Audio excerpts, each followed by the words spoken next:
O caso Celso Daniel está de volta às manchetes 17 anos depois.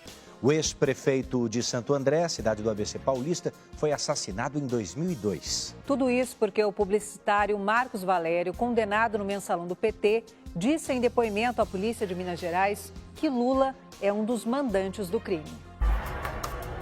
Um publicitário que sacudiu a política brasileira em 2005, durante as denúncias do mensalão. Marcos Valério foi condenado a mais de 50 anos de prisão por pagar propina a parlamentares que compunham a base de apoio do governo do ex-presidente Lula. Agora, o mesmo personagem está de volta e pode trazer mais uma peça para o Ministério Público esclarecer um crime que até hoje é controverso. O assassinato do então prefeito de Santo André, Celso Daniel. Em janeiro de 2002, Celso Daniel foi sequestrado depois de jantar na capital paulista, ao lado do empresário Sérgio Gomes da Silva, o Sombra. Era ele quem dirigia o carro, que foi seguido pelos bandidos.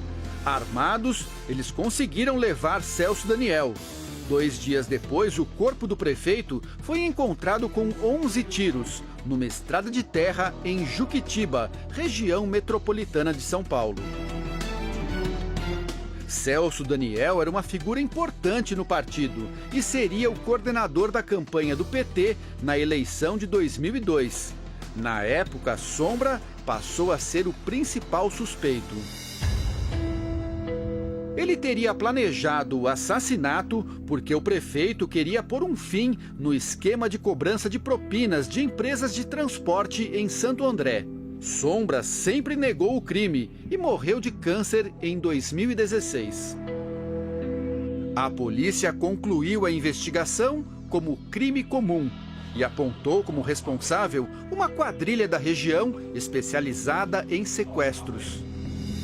A família de Celso Daniel nunca acreditou nessa versão. Um crime de mando, planejado, de uma espécie de máfia que se instalou na prefeitura. E aí isso precisa ser investigado. O Ministério Público de São Paulo reabriu no ano passado a investigação sobre a morte de Celso Daniel. Os promotores nunca concordaram com a tese da polícia de que o assassinato do prefeito foi um crime comum de sequestro. Os depoimentos de Marcos Valério fazem parte dessa nova investigação, conduzida aqui por Roberto Vider Filho, promotor que atuou no caso na época. O processo corre em segredo de justiça. A Record TV teve acesso ao depoimento prestado por Marcos Valério à Polícia de Minas Gerais. Valério disse que em reunião com João Paulo Cunha, então presidente da Câmara dos Deputados, tomou conhecimento da profundidade e da extensão das ameaças ao então presidente Lula, ao ministro José Dirceu e a Gilberto Carvalho. O deputado professor Luizinho havia relatado detalhes sobre a morte de Celso Daniel e a existência de um dossiê sobre as arrecadações ilícitas que eram feitas pelo Partido dos Trabalhadores na Prefeitura de Santo André. Valério disse que, ao participar de uma reunião com Ronan Maria Pinto, Silvio Pereira e Breno Altman, Ronan deixou bem claro que não iria responder pelos fatos sozinho e que iria apontar Lula como mandante da morte do prefeito. Marcos Valério disse ainda que, após 2005, Lula indicou seu homem de confiança, Paulo Okamoto, para intermediar um diálogo e que, durante uma discussão, Okamoto o ameaçou, dizendo que havia muitas pessoas no PT que desejavam que fosse feito com ele o mesmo que fizeram com Celso Daniel. E que esse incidente deixou claro que havia um envolvimento da cúpula do PT e do presidente Lula na morte do prefeito. Em 2016, Marcos Valério já tinha falado sobre o caso Celso Daniel em depoimento à Justiça Federal do Paraná. Ele revelou a conversa que teve com o então secretário-geral do PT, Silvio Pereira, a respeito da suposta chantagem que Ronan Maria Pinto estava fazendo à cúpula do PT. O termo certo é chantagem mesmo. Mas o senhor ouviu isso do senhor Silvio Pereira ou deles? Não, senhor. Ouvi do senhor Silvio Pereira, não do senhor Ronan, do senhor Silvio Pereira.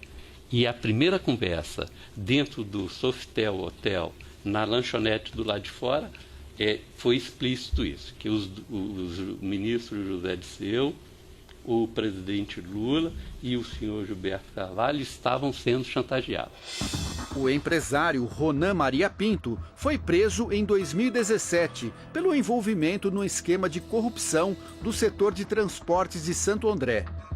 Marcos Valério falou também sobre o contrato de empréstimo assinado entre o Grupo Chaim e José Carlos Bunlai, amigo do ex-presidente Lula.